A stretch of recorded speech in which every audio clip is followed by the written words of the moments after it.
Hi there. Welcome to this week's episode of podcast with me, Russell Davis. This week, we're looking at the subject of the fear of success. Now, you hear about fear of failure, and I guess a lot of people relate to the concept and the idea of fear of failure. Maybe they noticed in times in their own life they've had a fear of failure. But actually, what they're not aware of sometimes, or often, it's not a fear of failure, it's actually a fear of success. So why would you be scared of success when it's something you want? Well, let's dive in and find out.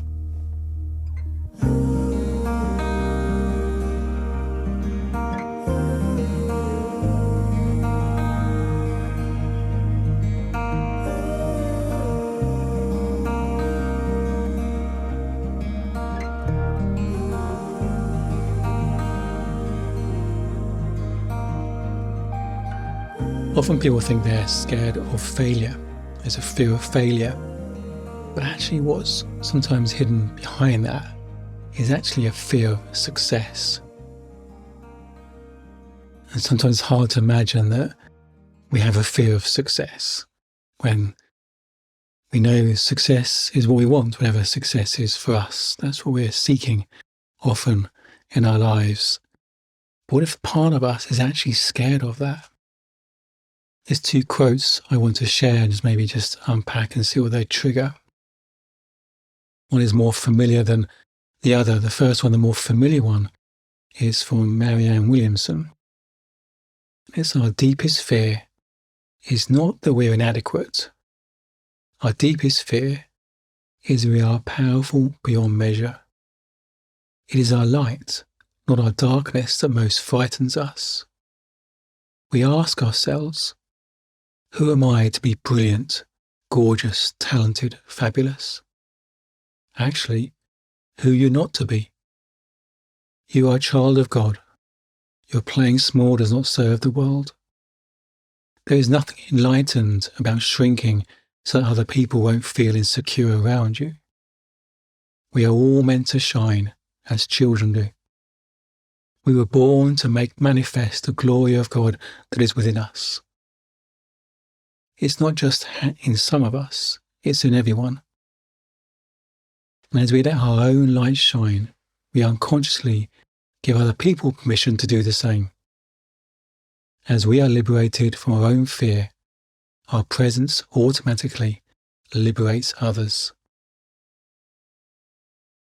And I love that. I don't get too hung up on the word God. For me, whatever God is for you. And I love that. And there's so many things that come out of that. The first one is that, we don't feel worthy. We don't feel worthy. Who am I? Who am I to be brilliant, gorgeous, talented, fabulous, successful? And this part of us doesn't feel worthy, not good enough. And we learn that through childhood. We weren't born that way. No one was born feeling not worthy. It's something we learn through our circumstances and environment as we grow up. And it can be the most innocent thing, a comment from a teacher, the class laughs, or comments from a parent, all well-meaning, but actually it can start to sow a seed of self-doubt, comparison. We start comparing ourselves to others. Again, in the classroom, it's always about comparison. What grade did you get?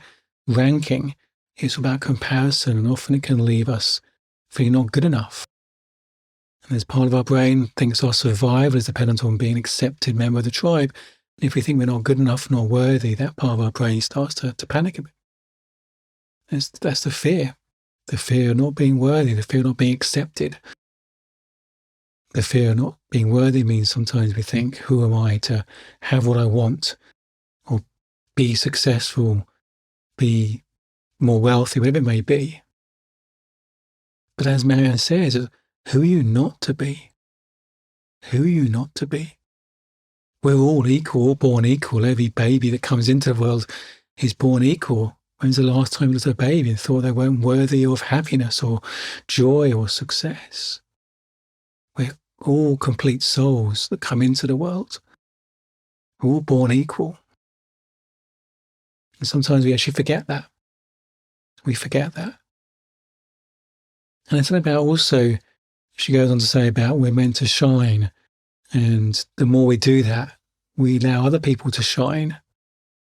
And I remember I was at school with one of my music teachers was Susie Colley, which is Jacob Colley. Jacob Colley is quite a famous jazz musician, and so I know his mum. And so I've been following Jacob's career, and one of the things he said in an interview was the similar thing about the more space we take up in the world, the more we give other people permission to take their space up in the world. Sometimes it can feel so selfish to claim our worth, our value. I guess maybe it's again a childhood thing. Don't be selfish, put other people first. That's all great stuff, but often we don't meet our own needs, claim our own value, claim our own worth. And it can feel selfish to have our own needs met. It can feel selfish to shoot for what we want in life sometimes. But I really do believe, and I begin to see, the more we claim ourselves, we give other people permission to do the same. There's a man I know is a coach in America, and he has this kind of manifesto of me, this kind of declaration of statements of this is who I am, which he uses to remind himself of the truth of who he is, because it's easy to forget who we are, our truth of who we are. Our insecure thoughts, habitual thoughts can creep up and drown out our true self. In his manifesto of me, in his first statement, he says, I am God. When I first heard that, it can easily come across as being quite arrogant. But he's the most selfless, loving man I've ever met, I think. And when you talk to him about it, he says, no, I'm God. Everyone is God. Just because other people don't claim their godliness, their worthiness, doesn't mean we shouldn't claim our own. And the more we claim our own, we're giving other people to claim their worthiness, their limitlessness. So it's not coming from a place of arrogance. It's actually just seeing who we all are. He sees it himself. He sees it in others. And his life's mission is to help other people see that in themselves. And as Marion says, so they're liberated from their fear. So his wish is his presence, and his immense loving presence does liberate others. Does liberate others. Another quote on the fear of success has really spoken to me is from The War of Art by Stephen Pressfield.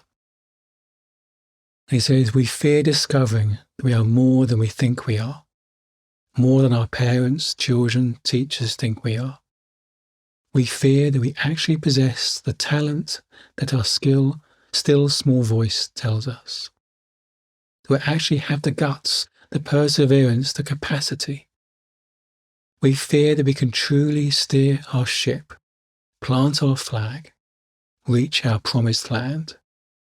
We fear this because if it is true, then we become estranged from all we know. We pass through a membrane. We become monsters and monstrous. And it's really struck me when I read it, because it's quite, really become monsters to be who we want to be successful. And actually, I can really relate to that. And I've done this with clients. We look at maybe a relationship with money, and I think a relationship with money is quite an interesting one, because it's an external manifestation of our relationship with ourselves. And I've explored myself, and part of me thinks if, wealthy people maybe aren't humble or aren't grounded, aren't loving, they become aloof. That's a strange kind of judgment, a thought I picked up along the way somewhere. And it's not true, but it's a perception that part of me has held on to, that maybe thinks, I shouldn't have more money because then I would become unloving, become aloof and selfish.